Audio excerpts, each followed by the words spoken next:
السلام علیکم ناظرین، آپ دیکھ رہے ہیں زی ایچ انٹرٹینمنٹ، میں ہوں ظہیر احمد۔ ناظرین، بہت افسوسناک خبر، لتا جی کے انتقال کی خبر آپ نے سن لی ہوگی۔ ابھی ٹی وی پر اور ویب سائٹس پر اور انسٹا، ٹویٹرز یا جتنی بھی اخبارات کی ویب سائٹس ہیں اس کے اوپر میرے خیال میں لتا جی کا ہی تذکرہ ہے۔ فن کی، موسیقی کے دنیا کے سے ہٹ کے بھی جو ایک عام آدمی ہے، جو سیاستدان ہے، جو دنیا کے کسی بھی شعبے سے تعلق رکھتا ہے اور لیکن وہ موسیقی کا دلدادہ ہے، وہ لتا جی کے آج کے انتقال کے حوالے سے کافی افسردہ ہے۔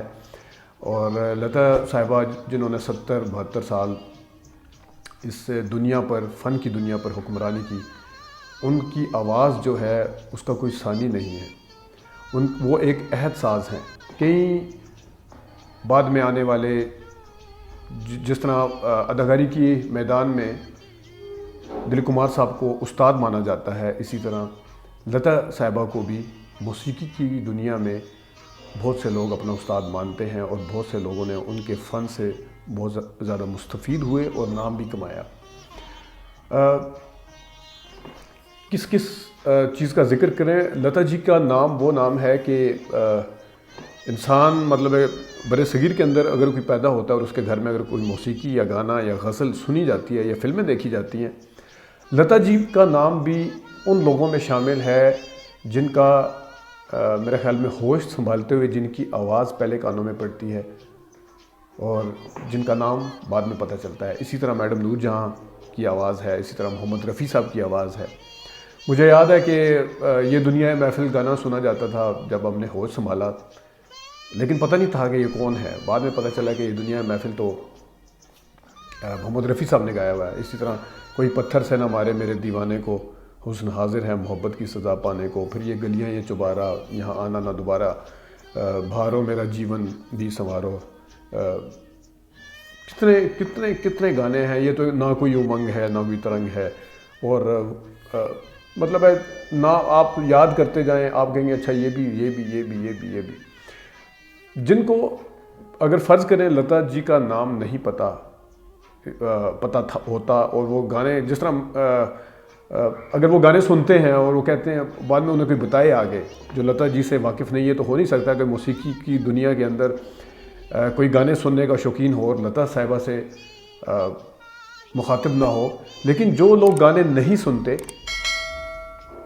ان کو بھی اگر بتایا جائے کہ لتا ہیں، تو وہ اگر پوچھے کہ لتا کے کون سے گانے ہیں تو آپ نام لیتے جائیں گے تو وہ بندہ ایک دفعہ حیران ہوتا جائے گا، یہ بھی میں نے سنا ہوا ہے، یہ بھی چلتے چلتے سنا ہوا ہے، یہ فلانی جگہ پہ سنا ہوا ہے، یہ فلاں کی شادی میں سنا ہوا گانا ہے، یہ فلانا، اچھا یہ لتا صاحبہ ہیں۔ یہ میں ان لوگوں کی بات کر رہا ہوں جو کہ جن کو گانے کا شوق نہیں ہے، جو بالکل نہیں سنتے، وہ بھی ان کی آواز سے واقف ہیں اور رہیں گے۔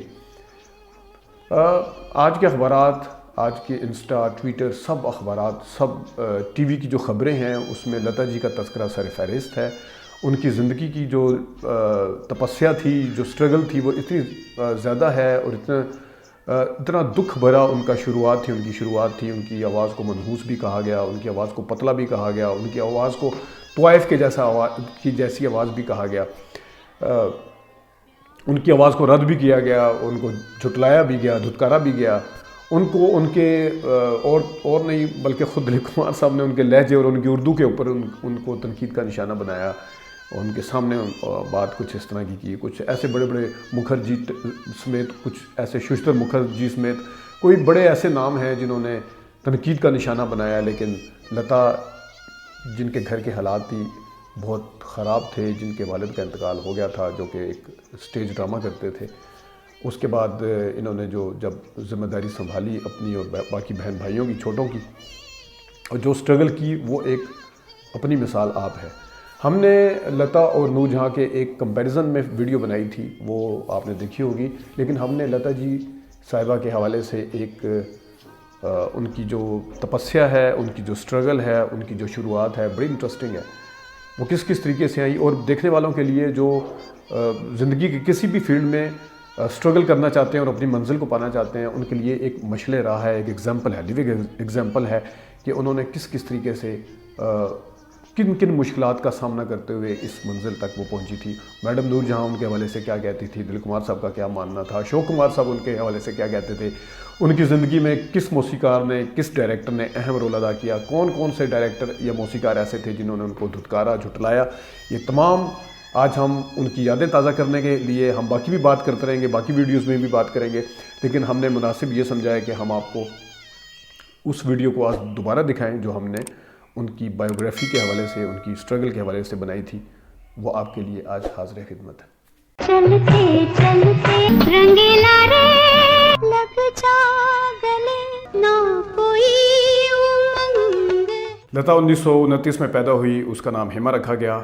اس کے والد دینا ناتھ جو تھے وہ ایک ناٹک کنڈلی میں کام کرتے تھے. اس زمانے میں نسوانی کردار ادا کرنے کے لیے خود مرد کیا کرتے تھے. تو دینا ناتھ نے ایک ڈرامہ میں لتیکا نامی نسوانی کردار ادا کیا, جس کی وجہ سے وہ ڈرامہ ہٹ گیا اور ان کے دن پھر گئے اور ان کی ناٹک کنڈلی بڑے عروج پہ پہنچ گئی, جس کی وجہ سے اس بچی کا نام بھی لتا رکھ دیا گیا. لتا اپنے پریوار کا سب سے بڑا بچہ تھی. اس کو شروع سے سنگیت کا شوق تھا. جب اسکول میں 5 سال کی عمر میں ڈالا گیا تو وہاں پہ بھی لتا نے بچوں کو سنگیت کی تعلیم دینے کی کوشش کی یا خود گانا سنانے کی کوشش کی, جو اس زمانے میں اچھا نہیں سمجھا جاتا تھا. تو اس کی شکایت بھی کی گئی. خیر بعد میں اس کے باقی بہن بھائی بھی پیدا ہوئے. دینا ناتھ کے جو دن تھے آہستہ آہستہ خراب ہوتے گئے, یعنی اس کے والد کے. تو اس نے جب وہ مرنے لگا تو اس نے اپنی بیٹی لتا کو بلا کے کہا کہ تم سب سے بڑی ہو, ہم نے خواہش کی تھی کہ بیٹا پیدا ہوگا, لیکن تم پیدا ہوئی ہو, اب تم نے خیال رکھنا ہے. اس طرح اس کا انتقال ہو گیا. ناظرین, لتا کے اوپر ایک پہاڑ ٹوٹ پڑا. لتا اپنے رشتہ داروں کی طرف گئی تھوڑی سی ہیلپ لینے کے لیے, لیکن وہ بھی ایک دائرے میں رہ کے ہیلپ لینا چاہتی تھی, کیونکہ وہ بھی اپنے باپ کی طرح خوددار تھی. کسی نے ہیلپ تو کیا کرنی تھی, بلکہ اس کو آئندہ کے لیے بھی اپنے ہاں آنے سے منع کر دیا. اس طرح وہ خود ایک مشکل میں چلی گئی. اور ایک دفعہ کا ذکر ہے کہ ایک نوکرانی جو تھی, جب ان کو بھوک لگی ہوئی تھی, ان کے چھوٹے بہن بھائی بھوکے تھے, تو وہ کسی سے کھانا مانگ کر کے لائی. تو جب لتا کو پتہ چلا کہ یہ کہیں سے مانگ کے لائی ہے تو لتا نے منع کر دیا کہ آج اگر میں نے مانگے تانگے کی روٹی یا جو کھانا ان کو کھلایا تو ساری زندگی اس سے نکل نہیں سکیں گے. اس طرح اس نے خود ریاض جاری رکھی. لتا کی آواز اتنی پتلی تھی ناظرین کہ لوگ اس کے اوپر تنقید کرتے تھے. جہاں سنتے تھے اس کو تنقید کا نشانہ بنایا جاتا تھا. اس زمانے میں لتا کے والد دینا ناتھ کے ایک دوست تھے جن کا نام تھا ماسٹر ونائک کرناٹکی, غالباً ان کا نام تھا. انہوں نے لتا کی مدد کرنے کی سوچی اور اس طرح انہوں نے کہا کہ میں تمہیں ایک فلم میں گانا دلواتا ہوں. مراٹھی فلم تھی وہ. اس فلم کے لیے گانا گوایا گیا, لیکن وہ گانا کبھی فلم میں شامل نہیں ہوا, کیونکہ اصل میں جو وہ ماسٹر ونائک تھے وہ اپنے دوست کی بیٹی کی مدد کرنا چاہتے تھے. اسے پتہ تھا کہ یہ خود آ رہے ہیں, اس طرح مدد نہیں لیں گے. تو اس طرح اس کو اس گانے کے عوض اس زمانے میں 50 روپے ملے, جو کہ اچھی خاصی خطیر رقم تھی.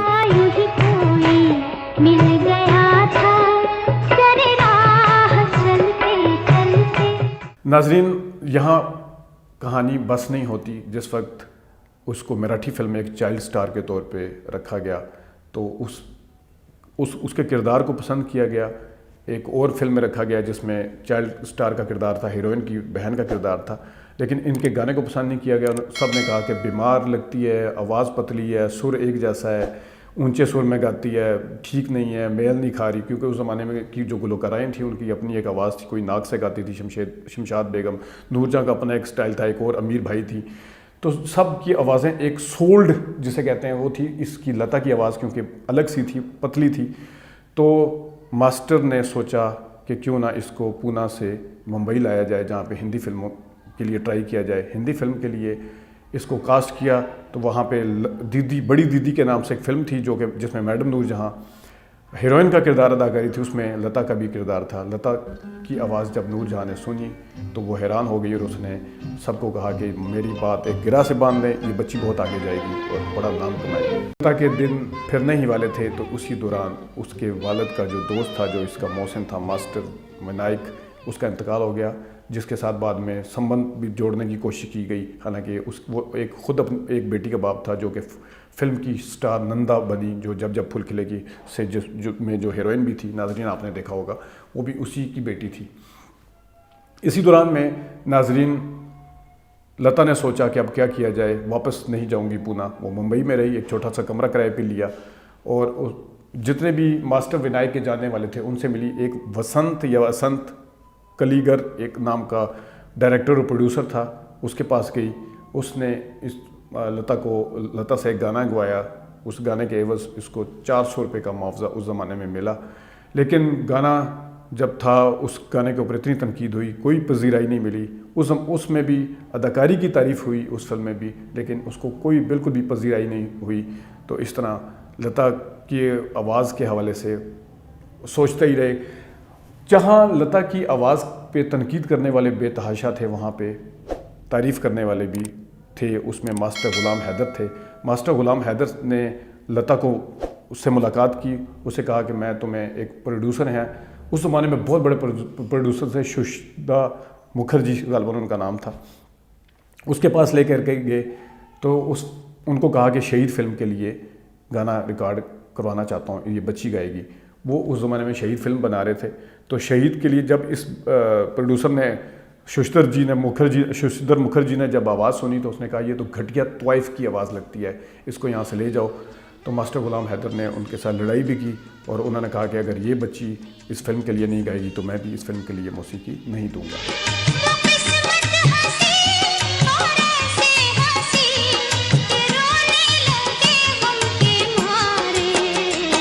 اس طرح اس نے لتا سے وعدہ کیا کہ میں تمہیں کہیں نہ کہیں چانس دلواؤں گا. اس طرح ایک فلم بن رہی تھی مجبور. اس فلم میں مجبور میں کاسٹ کیا. مجبور میں اس کو وہ کیونکہ موسیقار تھے غلام حیدر صاحب, تو ان کو بھی چانس مل گیا. اس طرح لتا کو گانا گانے کا موقع ملا, لیکن وہاں پہ بھی ایک گانا ہٹ ضرور ہوا لیکن خاص پذیرائی نہیں ہوئی. اسی زمانے میں کھم پرکاش کے ساتھ لتا جی کا انٹریکشن ہوا ماسٹر غلام حیدر کے توسط سے ہی. تو وہ ایک محل فلم جو تھی اشوک کمار, کشور کمار کے جو بھائی تھے, سٹار تھے اپنے زمانے کے, وہ بنا رہے تھے. تو اشوک کمار کو جب وہ آواز سنائی گئی تو اشوک کمار پہلے تو گانا سننے کے لیے تیار نہیں تھے. جب اس بچی کی آواز سنائی گئی تو اشوک کمار اتنے متاثر ہوئے تو انہوں نے کہا کہ یہ دوسرا گانا جو ہے وہ بھی اسی بچی کو دیا جائے. بعد میں دلیپ کمار صاحب کے گھر میں ایک انٹرویو کے دوران بھی اشوک کمار نے کہا کہ یہ جب بچی میرے پاس آئی تو میں نے اس کو جب سنا تو اس کی آواز بڑی مختلف سی تھی, تو میں نے باقی گانے بھی اس سے کہا کہ گائے. تو ناظرین, وہی ششدر مکھرجی ایک فلم بنا رہے تھے انارکلی کے لیے. جب گانا گانے کا کہا گیا جو شہید فلم کے لیے تھا, کیونکہ کامنی کوشل کے اوپر گانا پکچرائز ہونا تھا, تو اس نے کہا جی کامنی کوشل پہ میل نہیں کھائے گی, اس کی آواز میل نہیں کھائے گی, پتلی آواز ہے. تو وہ انکار کر دیا تھا, جس کے بدلے میں غلام حیدر صاحب اس فلم کو چھوڑ کے چلے گئے تھے. تو اسی طرح جب رام چندر تھے اس زمانے میں موسیقار جو انارکلی کے لیے ششدر مکھرجی نے رکھا ہوا تھا, ششدر مکھرجی نے, تو انہوں نے کہا کہ اگر یہ بچی گائے گی تو تم اس کی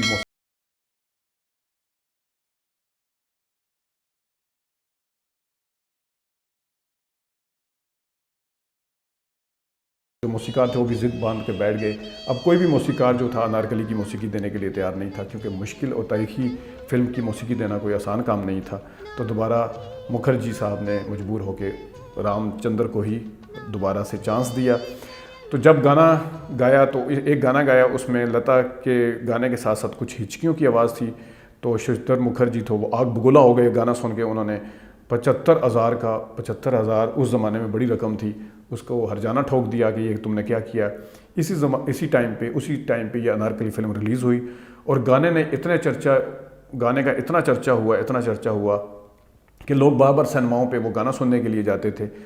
تو اس طرح لتا کو ایک بہت زبردست قسم کا موقع مل گیا اور اس نے اپنا ایک نام کمایا. اور اس زمانے میں ناظرین ایسا بھی ہوتا تھا کہ جو گلوکار ہوتے تھے ان کا نام سر فہرست اس پہ ٹائٹل پہ نہیں دیا جاتا تھا, صرف ہیروئن اور ہیرو کا نام دیا جاتا تھا کریڈٹ پہ یا ٹائٹل پہ. تو لتا کے آنے کے بعد کہاں تو اس کو بیمار آواز, گھٹیا اور طوائف کی آواز اور باریک آواز اور پتہ نہیں کیا کہا جاتا تھا, کہاں ایک نیا رجحان شروع ہوا, ایک نیا ٹرینڈ بنا کہ گلوکارہ کا نام بھی ساتھ میں لیا جانے لگا کہ گلوکارہ کو بھی کریڈٹ دیا جانے لگا. تو یہ لتا جی کی ہی مرہون محنت تھا انڈیا کی انڈسٹری میں. ناظرین, اس کے بعد لتا کا سفر یہاں پہ کیونکہ کامیابیوں کی سیڑھیاں وہ آہستہ آہستہ چڑھتی جا رہی تھی, تو پھر ایک دفعہ انٹریکشن ہوا اس کا محبوب خان کے ساتھ. تو نوشاد ان کو لے کے گئے محبوب خان کے پاس. انہوں نے کہا کہ انداز فلم بن رہی ہے, اس میں ان کو گانا اس بچی سے گوایا جائے. خیر اس ٹائم بچی تو نہیں تھی, ایک نام بن گیا تھا ان کا. تو محبوب خان نے کہا کہ تمہیں نہیں لگتا کہ انداز میں راج کپور ہے اور ہیرو مطلب ہیروئن دلیپ کمار اور یہ سارے کام کر رہے ہیں, نرگس وغیرہ, تو تمہیں ایسا نہیں لگتا کہ یہ چھوٹی آواز ہے, یعنی نام چھوٹا ہے؟ تو نوشاد نے کہا بالکل بھی ایسا نہیں ہے. تو اس طرح محبوب خان نے بھی اس کو لتا کو چانس دیا, تو وہ مزید آگے سے آگے بڑھتی چلی گئی. اسی طرح کا ایک ذکر ناظرین یہاں پہ کرتا چلوں کہ جس زمانے میں لتا گلوکارہ بن رہی تھی یا اس کا اتنا نام نہیں تھا, انداز سے پہلے کی بات ہے, تو دلیپ کمار ایک ٹرین میں سفر کر رہے تھے, تو ایک موسیقار نے آ کے کہا کہ یہ بچی ہے, یہ مراٹھی میں گاتی ہے, مراٹھی سے آئی ہے. لتا کا نام سن کے, پورا نام سن کے منگیشکر, تو انہیں سمجھ آ گئی دلیپ صاحب کو کہ مراٹھی ہے. تو انہوں نے کہا جی کیا بچی گائے گی, ان کی مراٹھی لوگوں کے ہاتھوں کے منہ سے دال اور بھات کی بو ہی نہیں جاتی. تو لتا کو یہ بات اتنی زور سے لگی اور لتا نے سوچا کہ آج سے میں اردو بھی سیکھنا شروع کرتی ہوں. تو اردو کے لیے بھی انہوں نے باقاعدہ ایک استاد رکھا. لتا نے اپنا ایک نام بنایا ناظرین. انہوں نے اپنی زندگی جو تھی وہ اپنے بہن بھائیوں کے لیے وقف کی. انہوں نے شادی نہیں کی. ان کی چھوٹی بہن آشا بھوسلے پہلے بھوسلے سے اور اس کے بعد آر ڈی برمن سے شادی کی, لیکن لتا نے اپنی زندگی اور جو تھی وہ اپنی بہن بھائیوں کے لیے وقف کر کے رکھی. اور لتا جو تھی وہ اپنے جن لوگوں نے ان کے اوپر احسان کیے تھے ان کو بھی کبھی نہیں بھولی. ماسٹر غلام حیدرآباد میں پاکستان چلے گئے, تو اس ایک زمانے میں لتا کو پتہ چلا کہ ماسٹر غلام حیدر بیمار ہیں, وہ پاکستان میں ہیں. تو انہوں نے ان کے لیے مدد بھی کی, ان کا حال بھی دریافت کیا, ان کو کچھ پیسے بھی علاج کے لیے بھجوائے وہاں پہ. تو اس طرح لتا جو تھی جس کے ساتھ گانا نہیں گانا چاہتی تھی, ایک موسیقار نے ان کا اتنا مذاق اڑایا تھا, لتا کا اتنا مذاق اڑایا تھا, ایک دفعہ ریکارڈنگ چھوڑ کے چلی گئی, بعد میں منتیں کر کے انہیں لایا گیا. اس کے بعد سے پھر شیام چندر یا سندر ان کا نام تھا موسیقار کا, بعد میں اس کو دوبارہ لایا گیا, معافی تلافی ہوئی, لیکن اس نے اس لتا کی آواز کا اور لتا کا مذاق اڑانا نہیں چھوڑا تھا, جس کی وجہ سے لتا نے پھر تہیہ کیا کہ وہ ساری زندگی اس کے ساتھ گانا نہیں گائے گی. اور اس طرح ایک پھر جو زوال تھا وہ اس موسیقار کے حصے میں آیا, عروج جو تھا وہ لتا کے حصے میں آتا چلا گیا. اس موسیقار نے بعد میں لتا سے معافی بھی مانگی, لیکن وہ اس ٹائم تک اس کا ستارہ جو تھا موسیقار کا ڈوب چکا تھا. ناظرین یہ تھوڑی سی حالات زندگی ہے لتا کی, اس کی جو تپسیا ہے اس کے حوالے سے.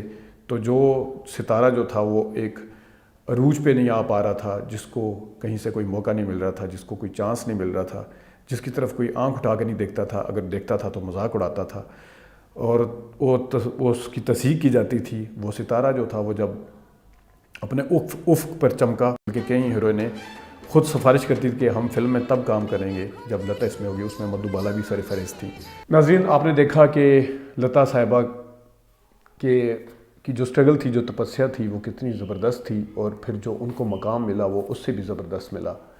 میرے خیال میں لتا جی کا نام جو ہے اور آواز جو ہے وہ اس دنیا میں رہے گی. جس طرح میرے خیال میں اگر آپ یہ کہیں کہ سدا بہار گانوں کے ساتھ, ایور گرین گانوں کے ساتھ کا نام لیں آپ کہ ایور گرین گانے ہوتے کون سے ہیں, ایور گرین کو, سدا بہار کو کی تعریف کے اوپر میرے ہمیں لتا صاحبہ اور محمد رفیع اور نور جہاں کے گانے پورے اترتے ہیں, مہدی حسن خان صاحب کے گانے پورے اترتے ہیں. یہ وہ لوگ ہیں جنہوں نے ایور گرین کو ایور گرین بنایا ہے, جنہوں نے سدا بہار کے لفظ کو سدا بہار بنایا ہے. میرے خیال میں اگر یہ 3-4 لوگ نہ ہوتے جس میں لتا صاحبہ سر فہرست ہیں, تو یہ لفظ ہی شاید معرض وجود میں نہ آتا سدا بہار کا. تو ہم باقی بھی بات کرتے رہیں گے. آج کے لیے اتنی اجازت دیجیے. اللہ حافظ.